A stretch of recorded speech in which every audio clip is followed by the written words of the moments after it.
Hello and welcome to another full moon forecast, and we are here to look at the full moon in Virgo. So this is coming up on the 7th of March, that 7th or 8th, depending where in the world you live. And just a reminder not to worry too much about the house system here, because or the house where you see the houses, because that will be different wherever you live. But we're looking more at where the planets are. You can then apply that to your own chart if you know where Pisces and Virgo are in your chart. That's where the full moon is happening. So here's the moon at 16 degrees of Virgo, opposite the sun at 16 degrees of Pisces. I'm just going to blow that up. So we've spoken about this multiple times, how the full moon is always sun and moon opposite each other in the sky. And you can think of that in the sense that when the moon is at the other side of the chart from the sun, she can reflect him fully. Whereas if he's here and she's off to the side, she reflects half of his light. And when he's here and she's on the other side, she reflects the other half of his light. But from that perspective, she encompasses his whole light. And really, the moon is constantly reflecting the light of the sun. So she is actually, it's like an ideal relationship, or any relationship, it doesn't have to be ideal, where we reflect for one another what needs to come to light, so to speak. And sometimes that reflection is shadow stuff, is darkness. Sometimes it's reflecting the darkness. New moon is where sun and moon are together and they're in the shadow and in the darkness, but they're doing that together with a level of intimacy and understanding. Again, in that ideal relationship, it's a situation of, I can sit with you in your shadow. I can sit with you in your darkness as you can sit with me in mine. We can hold hands through this time. And because of that support, go deeper, because we feel held. Then at full moon, it's kind of like, okay, what is the brightest expression that you want me to see?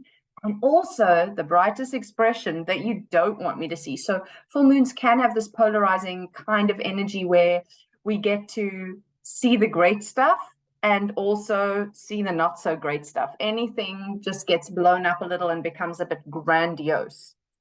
So for this particular full moon, we're looking at the axis of Virgo Pisces, Virgo over here and Pisces over here, slowly starting to learn our symbols, the glyphs for the signs and the planets, etc. And this is an axis of the moon saying, let's attend to the details, let's do the nitty gritty, let's worry about health and organization and order, and leave no stone unturned in terms of healthy habits, routines, and rituals. And the sun in Pisces is kind of all like expansive, the entire ocean. Let's just be one. Why do we have to worry about the detail? We are all one. If you do it, I've done it. Everything is fine. Also, the sun in Pisces is feeling everybody's everything. So it can be too much. For those people who hold a lot of Pisces, you'll know this energy of, I'm so overwhelmed and I don't even know why. Everything seems to be fine in my world, but there's wars at certain places in the world, and there is overwhelm within one of your intimate relationships, and you're feeling it all. So Pisces does hold a lot of that. And of course, we have got Mercury in Pisces as well during this. So we're thinking in a Piscean way, and Mercury is not really at his best in Pisces. And Neptune has been in Pisces for a long time. Neptune rules Pisces, so Neptune's very happy there.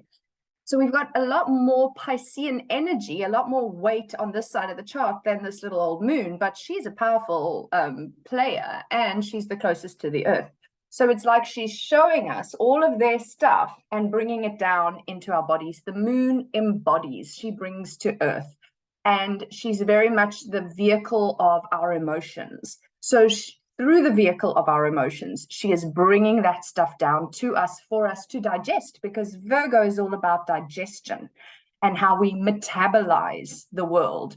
And because the moon is about our emotional intelligence and about what we need to feel safe, she's taking that expansiveness, that excessive overwhelm of Pisces feels and ideals and dreams, and she's kind of trying to bring it down into our digestive systems and say, bring that down, digest it and process it. And I mean, if you think about the way that the digestive system works, is it absorbs what is nutritional and it disregards, it excretes what is waste.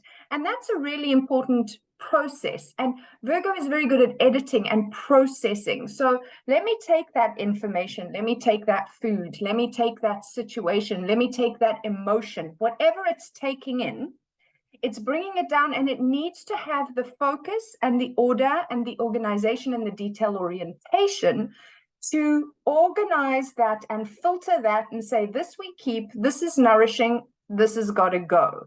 So Virgo is a very powerful sign in that sense. And that's very obviously the primary energy. But we also have a happy conversation with both our sun and our moon with Uranus, who is about shocks and shifts and revolution and change. So here we're taking in this beautiful, idyllic Pisces energy, but also the delusional, the excessive, the addictive Pisces energy, because those are some Pisces traits as well. And we're bringing them down to be digested, but we're getting assistance from the planet that wants revolution and change, ultimately for the better. However, revolution and change don't always feel good. But at this point, revolution and change energy is speaking kindly to the sun and the moon. So Uranus is in sextile, this dark blue line here to the sun, and in trine to the moon. So those blue lines, you may remember me saying the blue are usually easier things to cope with. So some of the lunations we've been having at the moment, we've been having this push and this squeeze and this almost bullying feeling of Uranus and that revolution and change. Whereas this time, Uranus is kind of being a little gentler. It's working. I mean, it's not really a planet that you kind of think of as gentle, because it's kind of sudden generally and shocking oftentimes. But here it's almost like maybe it's the sudden surprise of a gift that you receive that you didn't expect to receive, rather than suddenly falling off the ladder and breaking your ankle. This is suddenly aha moments of, I get it now. This is how I can change it. Why didn't I see that before? So the sudden shocks and shifts may be happy, positive, enlightening ones, rather than through a challenging, uncomfortable shock, you recognize that, well, you should have replaced the ladder, or that the foundations in your life are not secure. That's why you fell off the ladder and broke your ankle. This is going to be a little bit kinder, so to speak. We also have a slightly wide, but nonetheless a square, sun and moon square to Mars. And Mars he's been a big player in our astrology for months and months and months and months already. And he's not quite at this point out of his retrograde, but I think it's 24 degrees and he's at 21 degrees. So when he gets back to where he started his retrograde, this is extremely exciting, because then we get to move on a little bit. We get to move into new Martian territory that we haven't covered in a very long time, because Mars's full orbit is about 2 years. And that retrograde period just delays something, and Mars likes to move forward. So he's going to feel relieved in the fact that he is getting towards the end of this particular sign.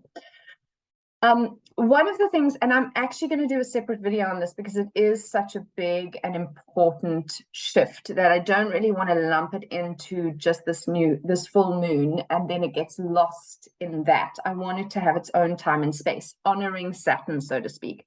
Because if you look here is Saturn at 29 degrees and 59 minutes. Like, he couldn't get further to the edge, the outside line of Aquarius if he tried. And within less than 4 hours from this full moon lunation, Saturn shifts into Pisces. And since he spends 2.5 to 3 years in a sign, we haven't had Saturn move sign in that amount of time, and he hasn't been in Pisces for about 28 years. So we're going to cover that in a separate video, but it's a big deal. It's a big shift.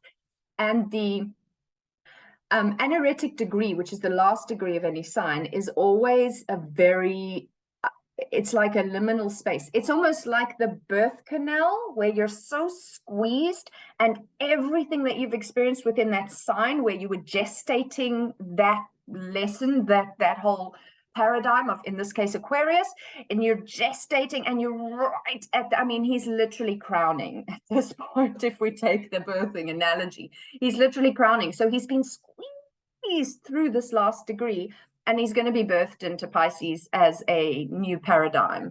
And that's a big deal. So at the point of this lunation, we are feeling everything that has been the Saturn in Aquarius journey. And we've talked about that quite a lot over the last few years.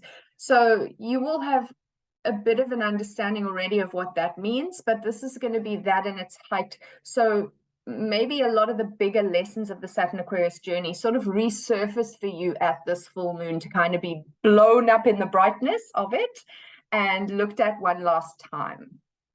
We also have a few days or a week or so prior to this full moon, we had Venus conjunct Jupiter. And I kind of feel like Venus is still being a little sassy.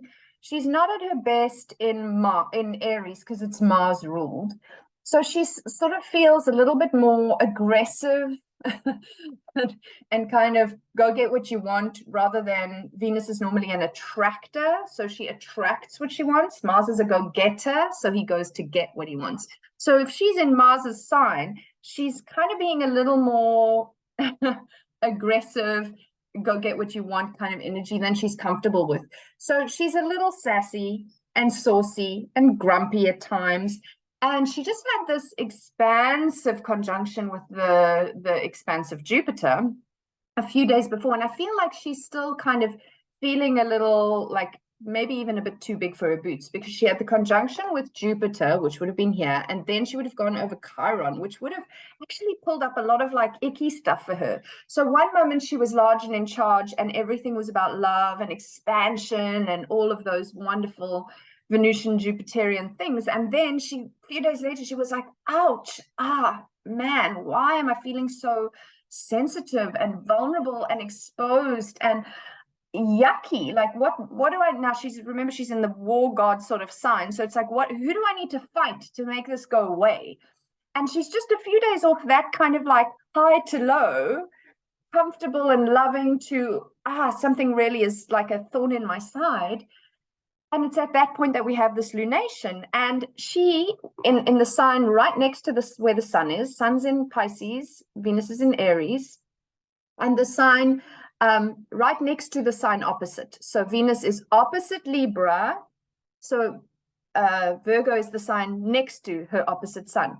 She can't see them, but it feels a little bit like a hangover of that uncomfortable Chiron connection, where she's also feeling the hangover of the Jupiter too big for your boots, like I can do anything I want to do kind of feeling.